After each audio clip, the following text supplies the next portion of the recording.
Nesta manhã, e no seguimento daquilo que nós temos vindo a falar ao longo de alguns domingos, eu disse aos irmãos que durante alguns tempos nós iríamos meditar acerca do percurso do povo de Israel através do deserto e algumas das coisas que eles foram fazendo, algumas das coisas que eles foram dizendo, algumas coisas que eles começaram a pensar, mentalidades que eles foram adquirindo através do percurso. E já tivemos 2 domingos em que nós falámos um pouquinho acerca disso. Hoje eu irei falar um pouco acerca de alguma coisa que aconteceu com eles e olhar juntamente com os irmãos para a palavra do Senhor.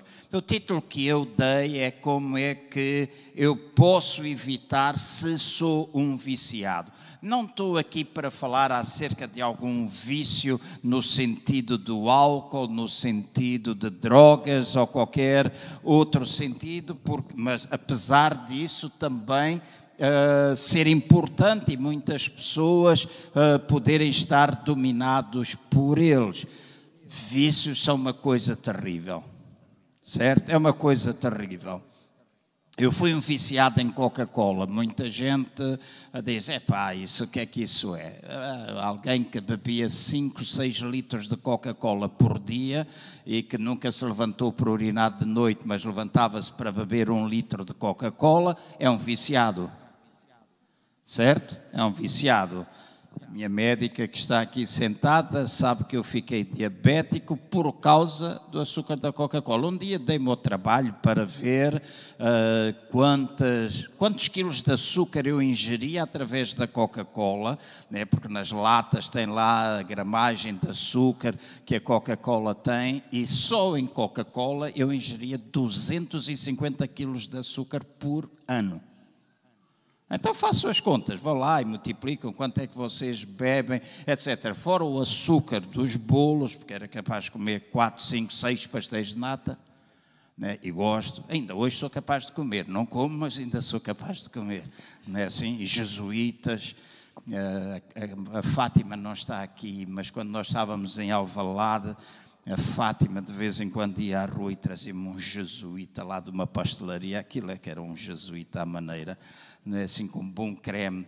Então, não estou a falar acerca desse tipo de vícios, mas de alguns outros que o povo de Israel foi adquirindo ao longo da caminhada e que muitas vezes nós também acabamos por ficar dominados por eles. Por isso eu quero convidar os irmãos a abrir-se, faz favor, em 1 de Pedro, no capítulo 2, e seguirem a leitura que eu vou fazer do versículo 19 e do versículo 20.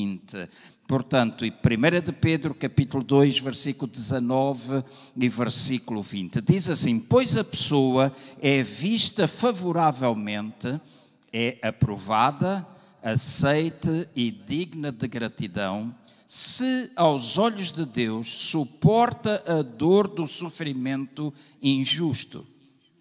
Afinal de contas, que tipo de glória há em si quando age erradamente e é castigado por isso, o suporta pacientemente? Mas se suporta pacientemente o sofrimento que resulta quando age corretamente e é imerecido, isto é aceitável e agradável a Deus. Isto é aceitável e agradável a Deus. Então, esta é a palavra que eu quero deixar ou partilhar com os irmãos nesta manhã. E, como eu disse, não irei falar daqueles vícios normais, mas de alguma coisa que está relacionado com nossas atitudes, com a nossa forma de ser, de estar, e que vem no seguimento daquilo que o povo de Israel fez durante a passagem ou a travessia do deserto. Nestes versos que nós acabamos de ler, e eu estou a ler, gostaria de mencionar isso, a leitura que eu estou a fazer é através de uma tradução que se chama Bíblia Amplificada. Então, amplia um pouco mais os versículos que nós estamos a utilizar, e normalmente é João Ferreira de Almeida, a tradução que nós mais usamos. Então, até nós aprendermos, escutem com atenção, até nós aprendermos a glorificar a Deus com a nossa atitude durante os tempos difíceis, jamais nós poderemos ser libertos. Quando nós olhamos para estes versos que nós lemos, torna-se claro para mim e para vocês que não é o sofrimento que glorifica a Deus, mas sim a atitude semelhante à de Deus no sofrimento que ele teve, que lhe agrada e que o glorifica. Então não é porque eu estou a sofrer que eu estou a glorificar a Deus, mas é a atitude que eu tenho durante os períodos de sofrimento. Isso é que agrada, isso é que glorifica o nome de Deus. E é aquilo que está escrito nestes versos que nós lemos. Então, se nós queremos receber alguma coisa através destes versículos, eu creio que aquilo que Deus quer que nós tenhamos, se nós queremos receber aquilo que Deus quer que nós tenhamos, nós precisamos de ler de uma forma atenta esta palavra que eu acabei de ler e ao mesmo tempo também digerir cada palavra, cada frase que aqui está. Eu tenho muitas vezes tentado e tenho feito isto ao longo dos anos e creio que à medida que o tempo vai passando, que algumas coisas estão tornando-se mais reais, mais revelação. A palavra de Deus não muda, mas à medida que nós caminhamos com Deus, à medida que nós nos vamos relacionando com Ele, às vezes muitos dos versículos que nós já lemos anteriormente e que às vezes até tivemos uma ideia acerca dele, vai sendo transformado porque nós vamos adquirindo mais revelação. Certo? Vamos tendo mais revelação. Deixem-me dar um exemplo. Nós muitas vezes citamos João 10:10, porque Deus veio para trazer vida em abundância, o ladrão veio senão para roubar, matar e destruir, mas Jesus veio para que nós tenhamos vida e a tenhamos em abundância. Nós declaramos e podemos, vamos dizer, expandir um bocadinho este versículo e dizer que o trabalho do nosso inimigo é roubar, matar e destruir. Mas se nós lermos este verso dentro do contexto dos capítulos anteriores e até posteriores, este ladrão não tem a ver com o inimigo Satanás, tem a ver com a lei. Façam um estudo dessa palavra, olhem para os versículos que estão antes, olhem para os capítulos que estão a seguir e vamos perceber que a lei veio para roubar, matar e destruir, mas Jesus ele veio para dar vida e vida com abundância. A graça de Deus se manifestou na nossa vida. Então nós muitas vezes, e falamos, e não está errado dizer que o inimigo, o trabalho dele é destruir. Certo? O trabalho do inimigo é matar, o trabalho do inimigo é roubar. Mas no contexto, este versículo tem a ver com a lei. E há muitas outras passagens da Bíblia que nos podem ajudar à medida que nos vamos aproximando dele, à medida que nós vamos estudando a palavra do Senhor, então vão tornando-se mais e mais claro. Então, muitas vezes eu tentei entender porque é que agrada tanto a Deus ver as pessoas a sofrer na Bíblia, como aqui está escrito, mas porque é que agrada a Deus o sofrimento, se na realidade está escrito que Ele foi até à cruz do Calvário para carregar as nossas dores, para carregar as nossas enfermidades, carregar o nosso pecado. E a gente dizia, mas é bom o sofrimento, é bom o sofrimento, é bom o sofrimento. Há muita gente que diz, o sofrimento não faz parte de um filho de Deus, e há outros que dizem, pois o sofrimento tem de ser feito dessa maneira na nossa vida. E eu e vocês entendemos que enquanto cristãos, nós, por vezes, sofremos. Mas não é o nosso sofrimento que que na realidade agrada. É a atitude que eu e tu temos quando no meio de alguma doença, no meio de algum problema, notem naquilo que está aqui escrito, no meio de algum sofrimento injusto, no meio de alguma coisa que acontece e que na realidade nós não estávamos à espera. Aqui está a falar de injustiças, notem, pois a pessoa é vista favoravelmente, aprovada, aceita e digna de gratidão, se aos olhos de Deus suporta a dor do sofrimento injusto. É o que está aqui escrito, injusto.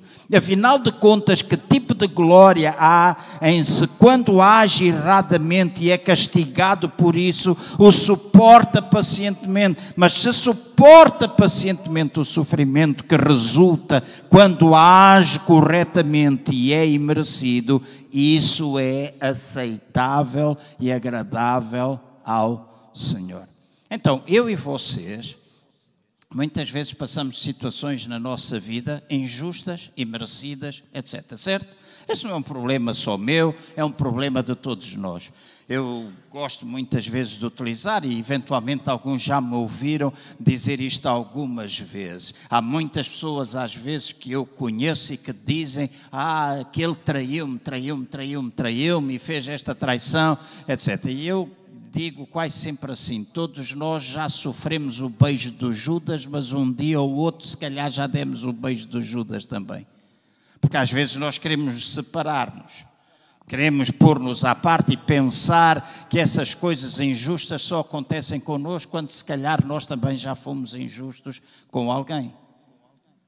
Certo? Então esta faz parte da nossa vivência enquanto seres humanos. Mas aqui está a chamar a minha e a vossa atenção para este facto. Então, eu creio que tenho entendido que o ponto fulcral não é o sofrimento, mas a atitude que a pessoa deve ter durante o sofrimento. Notem a palavra pacientemente usada nesta passagem das Escrituras. Diz que se alguém nos trata mal e nós lidamos com isso pacientemente, isso é agradável ao Senhor. Então aquilo que lhe agrada é a nossa atitude paciente e não o nosso sofrimento. Então, para nos encorajar no sofrimento, seja ele qual for, e muito sofrimento vem até à nossa vida, ou somos exortados a olhar para a maneira como Jesus lidou com os ataques injustos que lhe foram feitos, para aquilo que ele sofreu. Nós somos chamados, somos desafiados a olhar para o exemplo que é Jesus. Então, como é que eu posso evitar determinadas coisas na minha vida? Como é que eu posso evitar fazer aquilo que o povo de Israel fez? E daqui a pouco nós vamos falar acerca disso, para não deixar, mas deixem-me dar algum suspense. Como é que eu posso evitar determinadas situações? Não tenho outra forma a não ser olhar para o exemplo de Jesus. E nós muitas vezes queremos resolver as coisas à nossa maneira. Todos nós temos temperamentos diferentes, todos nós temos formas de agir, todos nós temos as nossas virtudes e as nossas fragilidades, vamos dizer assim, porque todos nós somos seres humanos. Mas o maior exemplo que nós podemos ter é a pessoa de Jesus Cristo. E é para Ele a quem nós, para Ele que nós devemos olhar. Então notem os versículos que vêm a seguir, do versículo 21 até o versículo 23, e aqui vamos ler alguma coisa importante. Para isto fostes chamados, é inseparável da vossa chamada, porque também Cristo padeceu por vós, deixando-vos o seu pessoal exemplo, para que sigais as suas pisadas. Ele não cometeu pecado, nem na sua boca se achou engano ou malícia. Quando foi injuriado e insultado, não injuriou nem insultou em troca. Quando foi abusado e sofreu, não fez ameaças de vingança, mas ele confiou a si mesmo e todas as coisas àquele que julga justamente. Isto é complicado, não é? Porque olhamos para nós e às vezes, pá, eu torcia-te o pescoço. Quando alguém nos pisou os calos, eu disse, pai, tomara que passasse um trator em cima. A nossa tendência é tomar aquela causa, é nós tentarmos vingar, é nós tentarmos precipitar. Se alguém nos injuria, nós vamos tentar responder da mesma maneira. Se alguém é injusto para connosco, nós vamos tentar ser injustos. E aquilo que está aqui a dizer é que Jesus sofreu em silêncio, sem murmurar, confiando em Deus, independentemente das situações pelas quais ele estava a passar. Então ele permaneceu o mesmo em cada situação. Não respondeu pacientemente quando as coisas eram fáceis, mas ele respondeu impacientemente quando as coisas eram difíceis ou injustas. Ele não agia quando é fácil, eu vou responder pacientemente. Quando é difícil, eu vou responder impacientemente. Diz que ele respondeu de forma paciente em toda e qualquer circunstância da nossa vida. Então eu e vocês passamos tempos difíceis muitas vezes. E é mais fácil nós agirmos de forma paciente quando as coisas não apertam muito na nossa vida. Mas é mais difícil, quando as coisas são difíceis, nós mantermos a paciência. Nós agirmos pacientemente. Nós não abrirmos a nossa boca para falar, é nós não respondermos e pagarmos da mesma maneira. Então escutem com muita atenção o que eu vou dizer. Escutem bem, a maneira como nos comportamos diante das outras pessoas mostra a essas pessoas a forma como elas devem viver. Eu vou repetir. A maneira como eu e tu nos comportamos diante das outras pessoas mostra-lhes a forma como eles devem viver. Eu tenho vindo a desenvolver alguns amigos, eventualmente alguns estão a ver nesta hora porque seguem os nossos lives, os nossos diretos, e tenho-me encontrado com eles com alguma frequência e falamos, e sempre a minha postura diante deles é procurar ser uma influência positiva em vez de ser uma influência negativa. Pela graça de Deus temos desenvolvido alguns níveis diferentes de amizade com essas pessoas, mas através da minha vida, escutem bem, através da minha vida, eu procuro mostrar a forma como cada um de nós deve viver. Agora vou dizer assim, falámos há pouco das crianças irem para a escola. Nós ensinamos uma criança mais por aquilo que a gente faz do que aquilo que a gente fala.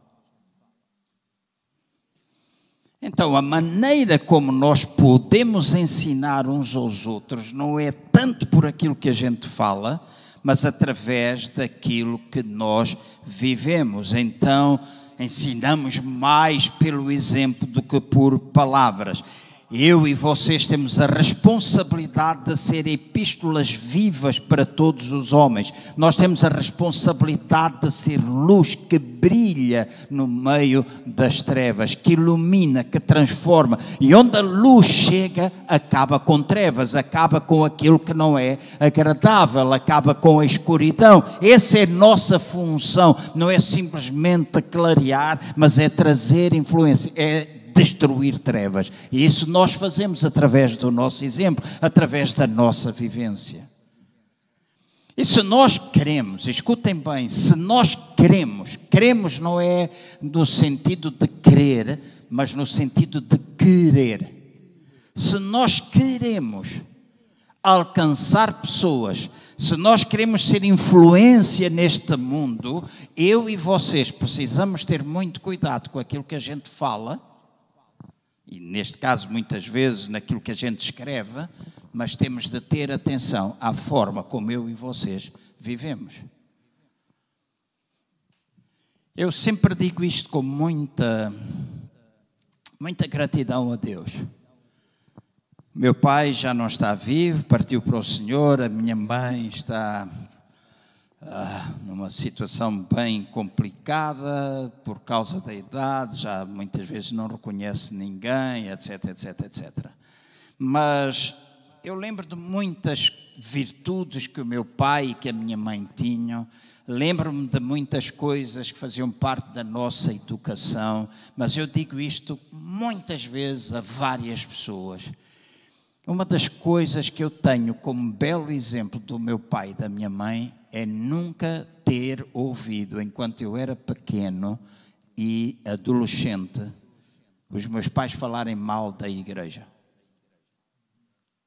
Nunca ouvi.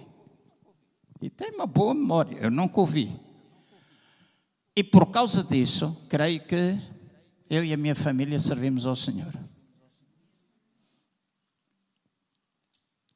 A igreja é perfeita? Não, e não é. Quando eu falo igreja, não estou a falar 4 paredes, isto não é igreja, isto é um lugar onde a gente se reúne. Igreja somos nós, pessoas. Então, meu pai e a minha mãe provavelmente tinham coisas que não gostavam na igreja. Como se calhar tu também não gostas e não és obrigado a gostar de tudo. Mas tens de respeitar, tens de honrar, tens de seguir a palavra, etc. Nós não estamos aqui, eu não estou tampouco a pensar que qualquer pastor agrada a toda a gente na igreja. Nada, isso é utopia. Mas há uma coisa que eu aprendi com os meus pais: nós não falamos em frente aos nossos filhos mal da igreja. Eles, se falassem alguma coisa que estivesse errado, eles podiam falar dentro do quarto deles. E eu creio que este foi o maior exemplo que eles puderam dar do que é nós amarmos a igreja. Isto hoje está silencioso. Isto é a garrafa, esta... Não faz mal, não faz mal. Amém? Então, eu e vocês somos chamados para a humildade, mansidão e paciência. Siga a leitura que eu faço em Efésios capítulo 4, versículo 1 e 2. Portanto, não precisa. Portanto, como prisioneiro do Senhor, apelo e rogo-vos que andeis, leveis uma vida como é digna da divina vocação com que fostes chamados, com um comportamento que dá crédito à mensagem do culto a Deus, em que essa mensagem se torna a vossa vida, com uma mente totalmente despretensiosa, humildade e mansidão, altruísmo, bondade, brandura, com paciência, suportando-vos uns aos outros e sendo condescendentes, porque vos amais uns aos outros. É o que está escrito na palavra. Então, aqui está a dizer que eu e vocês devemos levar uma vida que é digna da vocação com que nós fomos chamados, com um comportamento que dá crédito à mensagem que nós pregamos. E a razão porque isso deve acontecer é porque nós temos uma mente que não é pretensiosa, mas nós somos humildes, nós temos mansidão, nós somos altruístas, temos bondade, temos brandura, com paciência e nos suportamos uns aos outros. E suportar uns aos outros não é simplesmente aguentarmos uns aos outros, é nós apoiarmos uns aos outros para que as pessoas possam crescer. Então não é simplesmente um suportar suporto. Epá, eu tenho de suportar aquele tipo. Ele não é... Eu tenho de suportar. Eu tenho de aguentar com ele. Não é simplesmente... Não é isto que a palavra de Deus está a dizer. A palavra de Deus está a dizer que eu e vocês nos devemos suportar, encorajar uns aos outros. E essa era alguma coisa que... Eu vou puxar para aqui. Esta é alguma coisa que o povo de Israel não fazia, ou que o povo de Israel não fez. Então, todos os dias, eu e vocês vamos encontrar situações na nossa vida familiar, na nossa vida profissional, nós vamos encontrar na nossa vida escolar, aqueles que estudem, nós vamos encontrar muitas oportunidades de nós vivermos situações em que a humildade, em que a mansidão e a paciência podem ser desenvolvidas. Eu creio que muitas pessoas ao nosso redor estão a tentar encontrar Deus e aquilo que lhes mostramos é muito mais importante do que aquilo que nós lhes dizemos. Claro que é importante nós compartilharmos verbalmente o Evangelho, mas fazer isso e negar aquilo que nós falamos com uma vida ou com um comportamento que não lhes diz nada, não tem valor algum. Então, eu tenho, como eu disse, estudado este percurso do povo de Israel.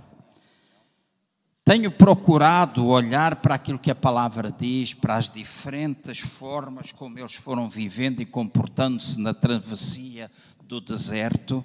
E muitas vezes nós atravessamos desertos na nossa vida. Tenho olhado para isso e aprendido daqui algumas lições. E também pensado muito na igreja que nós somos e que queremos ser. Pensado muito na forma como nós podemos alcançar pessoas. Durante este tempo de oração, e eu peço que no primeiro domingo maior não possa estar, que a casa possa ficar completamente esgotada, primeiro domingo de outubro. Antes disso eu irei ter algumas reuniões com os coordenadores ministeriais, com a liderança da igreja, irei fazer isso, portanto não vou estender-me nesta manhã com muitas delongas, mas uma das coisas que enche o meu coração é que nós de facto devemos fazer algumas alterações, mas devemos ser uma igreja que está mais voltada para o exterior do que simplesmente para o interior. Porque quando nós não temos... O pastor João Barradas dizia, quem não trabalha dá trabalho. É uma frase que eu nunca esqueço. Quem não trabalha dá trabalho. E muitas vezes, porque nós não fazemos nada, ou às vezes nem queremos que os outros façam, nós acabamos por dar trabalho. E é importante, aquilo que a palavra de Deus diz é que os dons são dados à igreja. Pastores, evangelistas, professores, apóstolos, profetas são dados à igreja querendo o crescimento do corpo. Eu já disse que o conceito de igreja-família não é aquele conceito que muitas vezes nós temos ou desenvolvemos, que nós somos amigos todos uns dos outros, que andamos beijinhos, que acolhemos bem. Isso é importante, nós acolhermos bem, é importante a gente ter bom relacionamento, é importante nós podermos nos dar uns aos outros, isso é muito, muito, muito importante. Mas verdadeiramente o conceito de igreja-família é uma igreja que é apostólica. Tu não treinas os teus filhos para ficarem dependentes de ti, tu treinas os teus filhos para virem a ser pais. E tu seres avô e, se possível, ainda bisavô. É um processo de mentalidade multigeracional. Então, quando nós falamos de ser uma igreja família, é trazer a restauração de uma igreja que é apostólica, que desbrava, que vai ao alcance de outras pessoas. De vermos pessoas aceitarem Jesus. Eu já disse, mais do que aquilo que a igreja foi, é pensar naquilo que a igreja nunca, mais do que pensar naquilo que a igreja já foi, é melhor pensar naquilo que a igreja nunca foi. Mas há coisas que a gente já foi e que é uma coisa que nós precisamos ver restaurado dentro do conceito da família. Todos os domingos nós vemos pessoas a aceitar Jesus. É uma coisa que eu quero.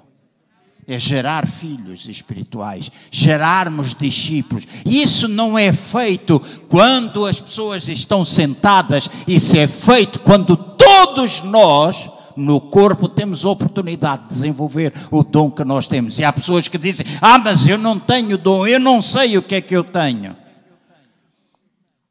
A palavra de Deus diz que todos nós temos o dom da reconciliação, por exemplo.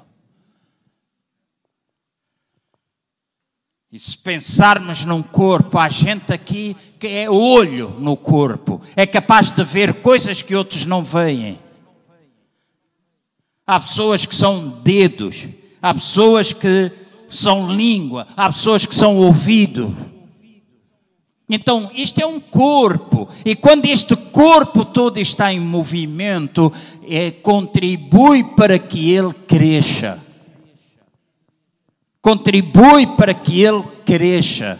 E crescimento não tem a ver só com números, tem a ver com a parte orgânica, o nosso relacionamento uns com os outros, a maneira como nós lidamos uns com os outros, e tem também a ver no nosso crescimento e da nossa relação com Deus, o tal crescimento em qualidade, a nossa intimidade com o Senhor, a nossa relação com Ele, a nossa relação uns com os outros, a nossa relação com o mundo, e nós precisamos alcançar. As pessoas vão dizer, mas hoje é muito difícil, Deixem-me dizer assim, o povo está esfomeado pela mensagem do Evangelho. E o Evangelho é poder de Deus para transformação de vidas.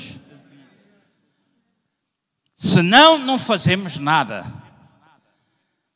Senão, simplesmente nos transformamos num clube. O Evangelho é poder de Deus para transformação. Então vamos viver através da nossa vida. Vamos ter um comportamento que fala às pessoas que estão à nossa volta, que desejam ter aquilo que nós temos, desejam viver aquilo que nós vivemos. E vocês poderão dizer-me, mas não temos lutas. Claro que temos lutas, claro que temos sofrimentos, claro que às vezes ficamos ansiosos, claro que às vezes ficamos com um ou outro problema, claro que sim. Mas a nossa atitude vai determinar a bênção. A nossa atitude no meio do sofrimento vai glorificar a Cristo Jesus. É nós pensarmos, ok, isto está complicado, mas eu vou conseguir, eu confio. E nós não ficamos de tal maneira desesperados, apesar de às vezes haver momentos de desespero nas nossas vidas, e todos nós os temos. Há momentos em que nós ficamos ansiosos, há momentos em que as coisas se tornam complicadas, mas nessas alturas temos todos a oportunidade, como nós acabamos de ler, seja na família, seja no trabalho, seja na escola, todos nós vamos ter a oportunidade de desenvolver paciência, desenvolver humildade, desenvolver perseverança. Nós vamos ter oportunidade.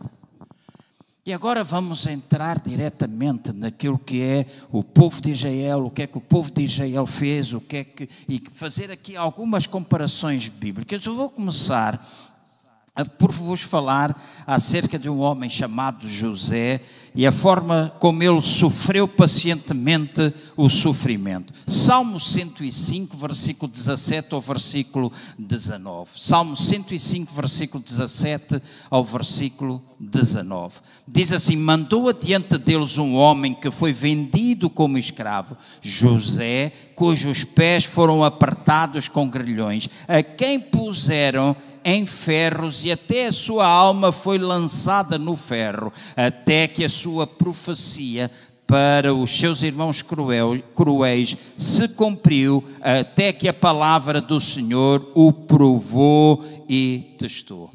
Então, como exemplo do Velho Testamento, eu penso que em José que foi injustamente maltratado pelos seus irmãos. Diz que o venderam como escravo e disseram ao seu pai e à sua mãe de que ele tinha sido morto por um animal selvagem. Entretanto, ele foi comprado por um homem rico chamado Potifar, que o levou para a sua casa como escravo, e diz que José encontrou naquela altura graça aos olhos de Deus, e diz que Potifar, aos olhos de Deus e aos olhos de Potifar, e diz que para onde ele ia, José também ia, e diz que assim foi achando graça aos olhos do seu mestre. E José continuava a ser promovido, mas de repente aconteceu-lhe uma injustiça. Diz que a mulher de Potifar o seduziu e tentou ter um affair com ele. Disse, pá, está aqui, não sei se Potifar era novo ou velho, mas diz que tentou ter um affair com ele e ter esse romance. Mas porque José era digno e íntegro, não quis nada com ela. E diz que a mulher de Potifar foi ter com o seu marido e diz que mentiu, dizendo que José a tinha atacado. E diz que como resultado disso, José foi preso novamente. E foi preso por alguma coisa que ele não tinha feito. E quantas vezes este tipo de coisas injustas às vezes vão acontecendo. E diz que em todo o tempo que José esteve preso, José tentou ajudar outras pessoas. E diz que em todo o tempo que José esteve lá, ele nunca murmurou, porque tinha uma atitude correta diante do sofrimento. E como resultado disso, diz que Deus o libertou e voltou a promovê-lo. E então, finalmente, ele acabou por ter tanta autoridade no Egito, que ninguém mais em toda a terra, acima dele, exceto Faraó, tinha tanta autoridade como ele. E diz que em relação à sua situação com os seus irmãos, diz que Deus também vingou José quando eles tiveram que vir ter com ele para pedir comida, quando toda a terra estava a passar fome. E diz que mais uma vez José demonstrou uma atitude semelhante à de Deus, não os maltratando, embora eles o merecessem. Disse-lhes que aquilo que tinham intentado para mal, Deus tinha transformado em bem e que estava a contribuir para o bem deles, porque eles estavam nas mãos de Deus, não nas suas mãos, e ele não tinha direito de lhes fazer algum mal, a não ser abençoá-los. Isto nós lemos no capítulo 39, do capítulo 39 ao 50, lá no livro de Gênesis. Então José tinha a oportunidade de se vingar, mas não o fez. Em vez de maltratar, ele abençoou. E um dia destes, em oração, de manhã, sentado à secretária, eu pensava quantas vezes nós oramos para abençoar os nossos inimigos. Ou nós abençoamos aqueles que nos maltratam, ou abençoamos aqueles que são injustos para conosco. Nós libertamos bênção. No caminho para cá, eu vinha a pensar, porque uma das coisas que nós vamos fazer aproveitando o digital é ter um culto semanal de cariz evangelístico para fora. E de repente alguns temas começaram a encher, vinha oração intimamente, sem ser em voz alta, mas intimamente vinha a falar com Deus e veio uma palavra a mim, perdão. Ensinar ao povo o que é isso de perdoar. E nós dizemos, isso o perdão é para nós crentes. Não, o perdão é para o povo lá fora também. É alguma coisa, mostrar quanto Deus os perdoa, mostrar a necessidade de nós nos perdoarmos uns aos outros, a necessidade de nós nos perdoarmos a nós mesmos.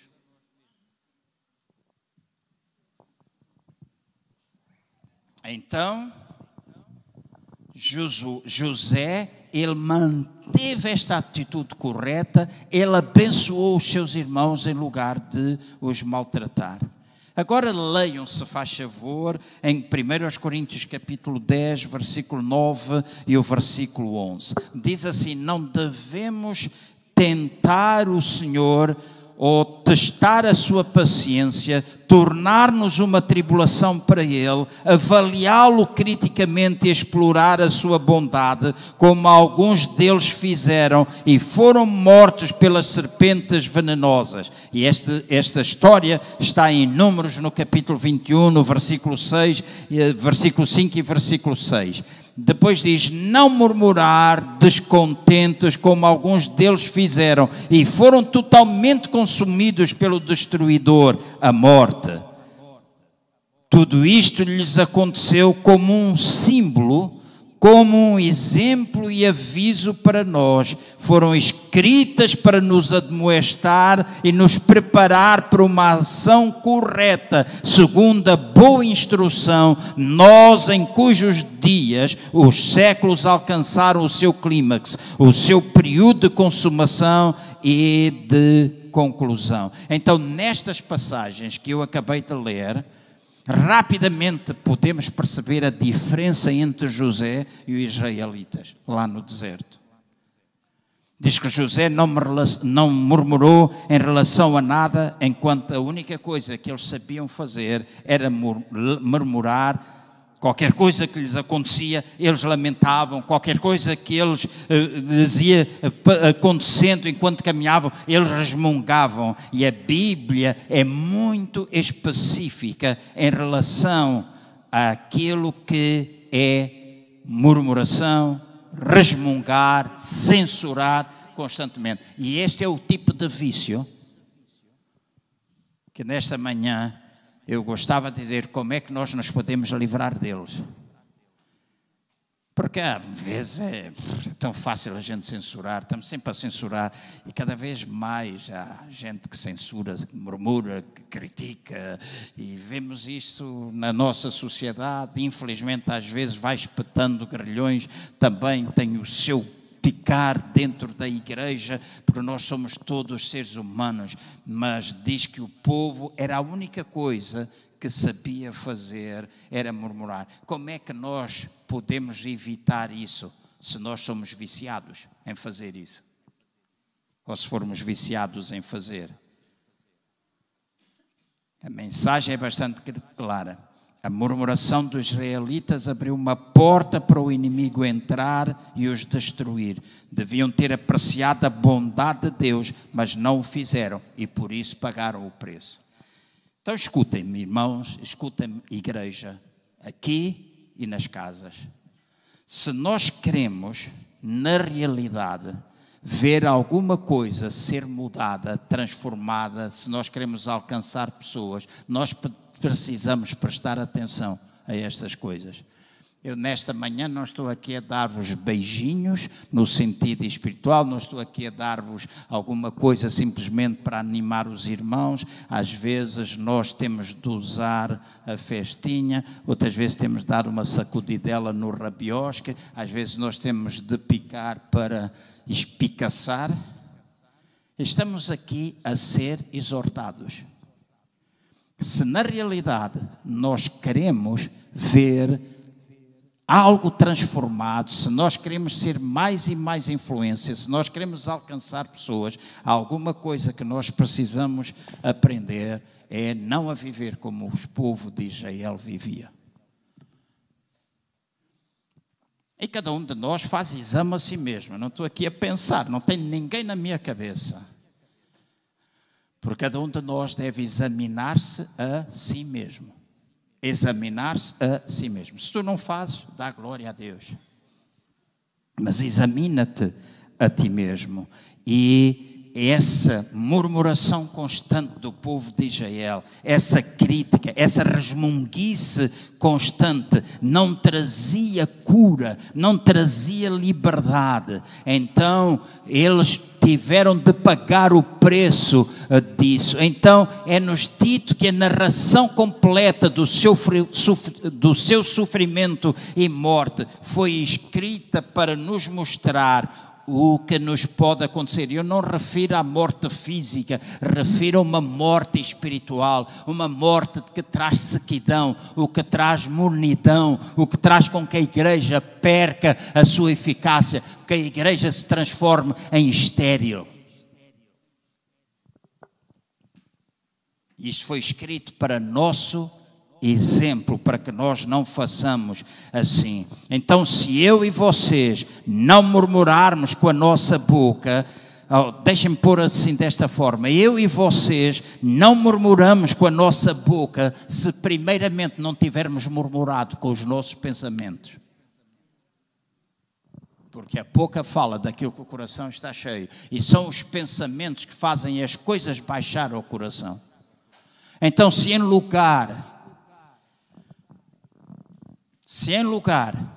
de nós gastarmos tempo em pensar coisas de que não vão trazer benefício, mas nós investirmos a nossa mente, os nossos pensamentos, andarmos à volta daquilo que é a nossa responsabilidade, daquilo que nós desejamos, daquilo que está escrito na palavra de Deus, naquilo que a palavra de Deus promete para nós.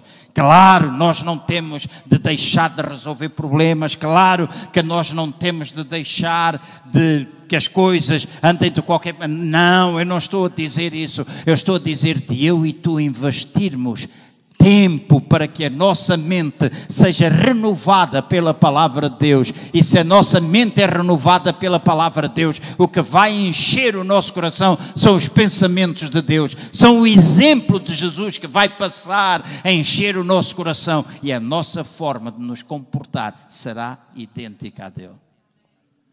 Caso contrário, nós podemos. E eu sei que às vezes nestas coisas, se nós estivermos possuídos de um espírito de julgamento, nós pensamos sempre que são os outros e nós nunca temos isso. Mas todos nós precisamos ter sentido de autocrítica. E até eu como pastor, que é para me meter no barco convosco. Então, Jesus é o nosso exemplo e devemos fazer aquilo que ele fez. Os israelitas murmuraram e permaneceram no deserto. Jesus louvou e ressuscitou dos mortos. E neste contraste podemos ver o poder do louvor e ações de graças e também ver o poder da murmuração. São dois poderes que estão em contraste. Se queixar, se resmungar, murmurar e censurar tem poder, mas é um poder negativo. Então, quando nós louvamos, quando nós entregamos, quando nós prestamos homenagem a Deus, quando nós pedimos graça e sabedoria, quando nós nos centramos naquilo que é o nosso ministério, naquilo a que nós somos chamados, quando nós fazemos aquilo que é correto nós fazermos de acordo com o exemplo de Jesus e de acordo com aquilo que está escrito, então nós vamos progredir. E se estivermos no deserto, nós vamos deixá-lo. Nós vamos deixá-lo. E vamos deixá-lo rápido. E esse não é o trabalho de A, B, C, Y, Z. É um trabalho de todos nós. É um trabalho da nossa maturidade, do desenvolvimento da nossa maturidade. Filipenses no capítulo 2, no versículo 14 e 15 diz assim: fazei todas as coisas sem resmungar, censurar e murmurar contra Deus e sem questionar e duvidarem entre vós próprios, para que sejais irrepreensíveis e sinceros, inocentes e puros, filhos de Deus sem mancha, inculpáveis no meio de uma geração corrompida e ímpia, espiritualmente pervertida e perversa, entre a qual resplandeceis como luzes brilhantes, estrelas ou faróis brilhando claramente no mundo que está em trevas. Então o mundo tem como cultura o resmungar, o queixar. Hoje resmunga-se por tudo e por nada, as pessoas murmuram por tudo e por nada, queixam-se por tudo e por nada e não são capazes de mostrar gratidão para com os outros. Já agradeceste hoje a Deus por alguma coisa? A gratidão é um hábito na tua vida? Tu agradeceres é um hábito? As pessoas às vezes me dizem, você agradece muitas vezes, você diz obrigado, não tem de dizer obrigado. Eu digo, não, eu tenho de dizer, se alguém me abençoa, eu tenho de dizer obrigado. Todos os dias eu tenho de dar graças a Deus pela vida. Todos os dias eu tenho de dar graças a Deus pela família. Todos os dias eu tenho de dar graças por aquelas coisas que fazem parte. Dar graças pelos irmãos, dar graças pela igreja, dar graças pela oportunidade que nós temos de pregar o Evangelho de forma livre. Dar graças a Deus no meio de todas as situações difíceis que nós vivemos. Então, o desenvolvimento de uma vida de gratidão vai tirar-nos no deserto e vai ser um contraste com aquilo que acaba por ser censura, murmuração e coisas do género. E aqui está a saída, aqui está a forma como nós podemos evitar viver dentro destes vícios todos que nós vivemos às vezes. Não podemos levar a nossa vida só a falar mal, porque às vezes isso parece um bicho que mordeu algumas pessoas. Parece que não há nada de bom, parece que não há nada de agradável na vida das outras pessoas. E eu muitas vezes digo, porque aquelas pessoas que às vezes pensam que não há nada de bom na igreja, e na igreja dos outros tudo é que é bom, e na nossa não há nada de bom, e se calhar não é bom porque tu estás lá.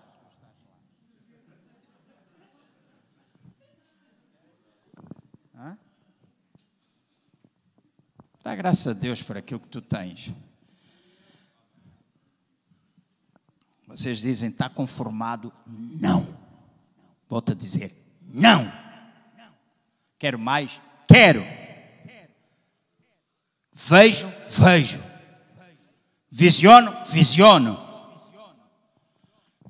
E às vezes aquilo que eu vejo com os olhos naturais não é aquilo que eu vejo com os olhos espirituais. E muitas vezes acontece isso. Mas eu dou graças não por aquilo que eu vejo com o natural, mas eu vejo por aquilo que eu vejo pelo espiritual. Dar graças por isso. Saber para onde é que nós vamos, saber aquilo que nós queremos, saber naquilo que Deus nos pode tornar, não com insatisfação, porque muitas vezes nós desejamos o novo e é fruto simplesmente da nossa insatisfação. O novo é alguma coisa fresca que Deus traz a cada um de nós.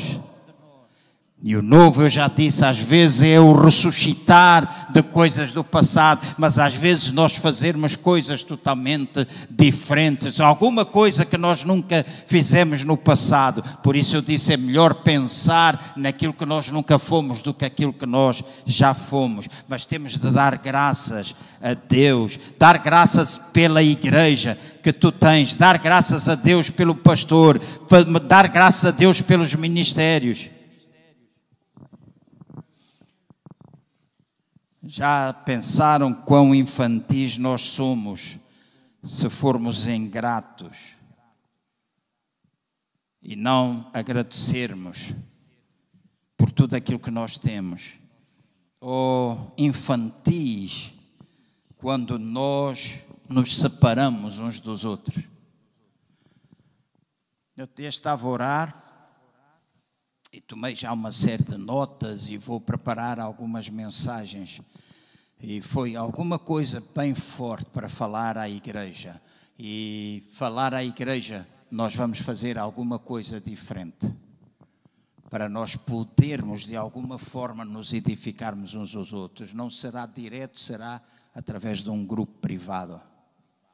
Mas falar acerca de 1 Coríntios, a divisão das pessoas em grupos, é uma infantilidade. Quando nós, que somos um corpo, dizemos os outros e nós. É infantilidade, é fralda borrada.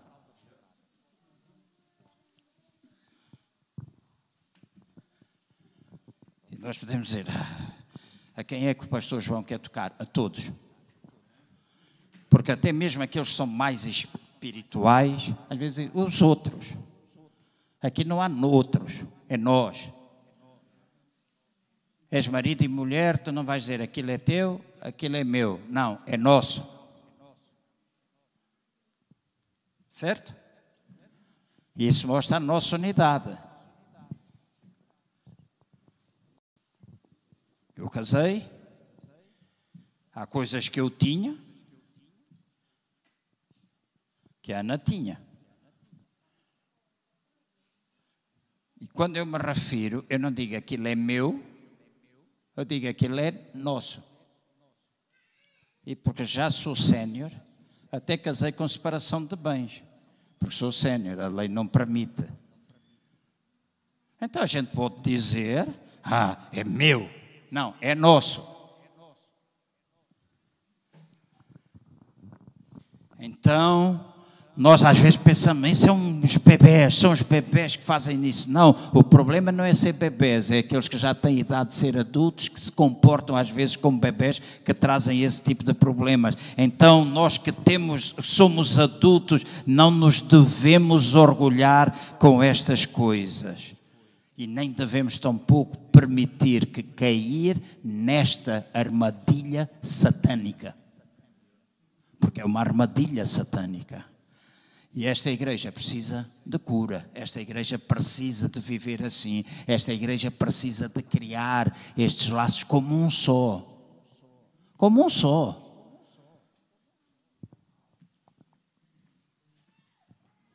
Dons diferentes, sim. Eu prego de uma maneira, o Jorge pega de outro, Paulo Cardoso pega de outro, Rui pega de outro. Mas eu não tenho aqui adeptos. Eu prego para uma igreja. Que são todos. Amém? Não tem adeptos. Tu vais dizer, eu gosto mais de ouvir o pastor João. Eu gosto de ouvir o Paulo. Eu não fico com inveja. Nem ciúme. O meu ministério, eles não têm. Aquilo que eu posso fazer, os outros não fazem. Aquilo que eles fazem, eu não faço. Tenho a minha maneira de ser. Eu tenho a minha maneira de ser. Tenho uma chamada. Sei para onde é que eu quero ir e cumpri-la. Sei o que é que eu quero daqui a 1 ano e meio, 2 anos. Eu sei. Tendo vida, e eu espero tê-la até muitos anos. Até ser bisavô. Trisavô? É possível. A minha bisavó morreu com 104, portanto viu 2 trisnetos. Então, sou de boa cepa. Então, nós precisamos, irmãos e amigos, despertar para estas coisas. Evangelho, já disse há pouco, é poder de Deus para transformação. Não é só boas novas, beijinhos e abraços. É também nós nos disciplinarmos a nós mesmos. Nós nos corrigirmos entre nós, nos ajudarmos uns aos outros. E se nós não gostarmos de ouvir estas coisas e vimos à igreja simplesmente por uma coisa em que a gente espera, não é porque nós temos comichão ou a palavra faz comichão nos teus ouvidos, como está escrito. Porque nós precisamos. O Evangelho não é só essa coisa de... Então nós precisamos crescer, nós precisamos entrosar-nos. O povo de Israel fez assim e diz que tudo isto está escrito para meu e vosso ensino.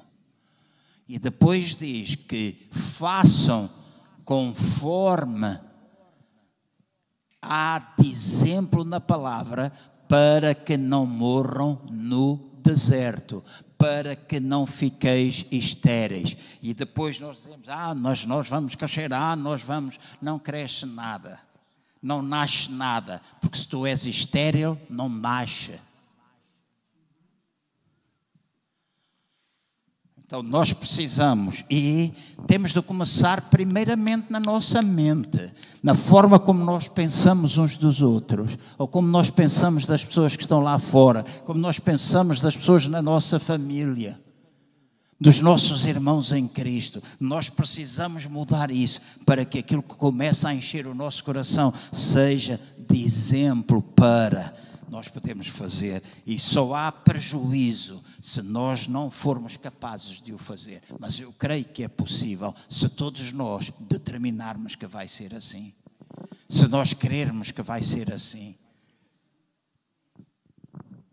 É um corpo em movimento, é um corpo quando os membros fazem a sua parte, que não é igual a todo. Eu costumo dizer, tenho 5 dedos na mão, eu vou dar estes exemplos, né? Se quiser tirar um macaco do nariz, e às vezes aparece um macaco do nariz, eu nunca utilizo este dedo, é grande demais para entrar dentro, nem este, só se for para fazer assim. Se o macaco ficar pendurado à entrada do nariz, então cada dedo tem a sua função. Há coisas que eu só faço. Eu não consigo abrir uma garrafa normalmente usando a mão direita. Eu abro as garrafas, eu agarro com a mão direita e abro a garrafa com a mão esquerda. E no entanto eu não consigo aguentar um prato de sopa cheio com a mão esquerda. Se eu pegar num prato cheio de sopa e ficar com ele assim, eu começo a tremer, tal e qual como eu tremo com esta, estamos já aqui a fazer dificuldade, porque eu parti o braço aqui e aqui quando eu era miúdo, era traquinas, parti a cabeça em 2 sítios, não, perdi força. No outro dia estava a pensar, mas quando eu vou às compras, eu consigo, e penso, como é que este braço, que eu não consigo aguentar um prato de sopa cheio e fico assim a tremer, e com este eu consigo aguentar, como é que eu só consigo abrir e fazer força de abrir a garrafa com a mão esquerda, e como quando eu vou às compras, o mais pesado, eu uso o braço esquerdo. Isso mete-me confusão. Mas é assim que acontece comigo. Se calhar contigo é diferente, mas na realidade o que é importante é que todos nós precisamos ir às compras e usar o braço que a gente quiser. Nós precisamos uns dos outros, nós precisamos uns dos outros. Nós temos de aprender a trabalhar como um só. Como um só. Com os dons diferentes, maneiras diferentes de ser, maneiras diferentes de fazer. E não há preferência do A ou do B. Somos todos um. Para mim, tudo é valioso. Porque eu não penso no individual, eu penso no coletivo, eu penso igreja. Então não é importante. Posso dizer obrigado hoje, eu não preciso andar a fazer sempre festinhas ao Emanuel. Já lhe disse várias vezes que eu amo o Emanuel, já lhe disse várias vezes que o Emanuel tem um dom, uma chamada de Deus, já lhe disse. De vez em quando eu digo, mas não precisa andar sempre para alimentar o ego dele, ele tem de saber que ele é. Então nós precisamos mudar a nossa forma de pensar.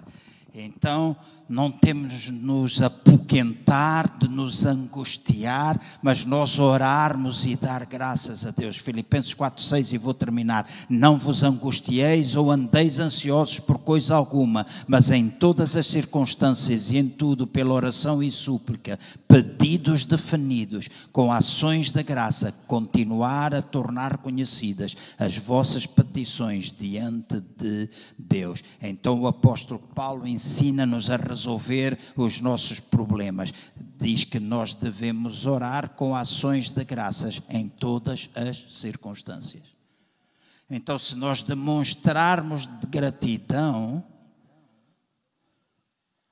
nós vamos ultrapassando problemas. E dá graças por todos. Dá graças pelo teu irmão, até por aquele que às vezes é chato. É irmãos chatos às vezes, certo? Não conhecem nenhum? Diz, eu não sou. Diz para ti, eu não sou. Há coisas, mas nós precisamos ir deixando e descobrindo que a paciência não é a capacidade de esperar, mas a capacidade de nós mantermos uma boa atitude enquanto espero. E termino dizendo, pedindo a vossa atenção, eu creio sinceramente que hoje Deus nos quer dar revelação em como é perigoso ceder a nossa mente e a nossa boca ao inimigo para nos inspirar a fazer tais coisas. Eu espero, e a minha oração tem sido, que o Espírito Santo de Deus possa trazer revelação ao teu coração e te inspire a tu não entregares a tua mente nem a tua boca àquilo que o inimigo pretende fazer. E muitas vezes ele tenta inspirar-nos a fazer essas coisas. Mas se eu e tu, a partir de hoje, orarmos com ações de graças, passarmos mais tempo a agradecer, mais tempo a orar pelas pessoas. E para orar tu não precisas dizer, oh irmão, eu não tenho 4 horas para orar de joelhos. Eu oro de vez em quando de joelhos. A maior parte das vezes eu oro de pé, sentado, a conduzir. Qualquer lugar serve para orar. Eu posso estar aqui a andar e no meu íntimo estar a utilizar a linguagem do Espírito Santo e vocês não sabem. Agora com a máscara, quando eu ando pelas ruas de Aveiro, eu vou falando e utilizo a linguagem do Espírito Santo. E no meio de tanto estrangeiro, diz, olha, mais um, este não sei o que é que ele está a falar. E há a possibilidade de nós irmos desenvolvendo. E quanto mais nós desenvolvermos isto, menos a nossa mente fica tomada por essas coisas. Então, nós somos capazes de ir abandonando o deserto. E somos capazes de começar a dar voltas no sentido daquilo que Deus quer. E sermos exemplos, nós sermos luz, sermos o poder para a transformação da vida das outras pessoas. E eu quero que vocês baixem a máscara, agora só um bocadinho, e façam um sorriso. Porque eu quero ver vocês sorrirem. E agora parecem todos com uma cara bem cheia. É bom orarmos com os enfermos, é bom acreditarmos em milagres, é bom acreditar nisso, mas vamos ter a nossa vida preparada para que tudo isso aconteça. Para que quando as pessoas chegam, eles sintam e saibam que o amor de Cristo reina. Todo mundo conhecerá que sois discípulos de Jesus, se vos amardes uns aos outros. E este é um versículo porreiríssimo para a gente dizer, para a gente citar. Difícil de praticar, mas Deus quer que a gente pratique. Se nos amarmos uns aos outros, se nos respeitarmos uns aos outros, porque amor implica respeito, se nós nos aceitarmos, se nós não guerrearmos, se nós não censurarmos por tudo e por nada. Eu não estou a dizer que a gente não saiba que na aprendizagem às vezes de nós fazermos as coisas em conjunto, nem sempre tudo sai da melhor maneira, nem sempre tudo sai bem, mas se nós formos aprendendo a fazer isso, é como no início do casamento. Todos nós temos de aprender a relacionar. Não é assim? Elvira e Américo já estão casados há quantos anos? 40 anos casados. Mas no princípio vocês não tinham aquilo, não se conheciam da maneira como se conhecem hoje, certo? E havia coisas, chateava porque o cabelo ficava no lavatório, ou porque não sei o quê, e porque não arrumava os sapatos, ou porque que as cuecas ficaram aqui e não ficaram ali, e porque que não sei o quê. Lá em casa, ando sempre à procura das coisas, porque se eu me esquecer da caixa do comprimido, ou se me esquecer de não sei de quê, vai aparecer escondido em algum sítio. É sempre chato, não é? Então ando sempre à procura, onde é que é essa brincadeira?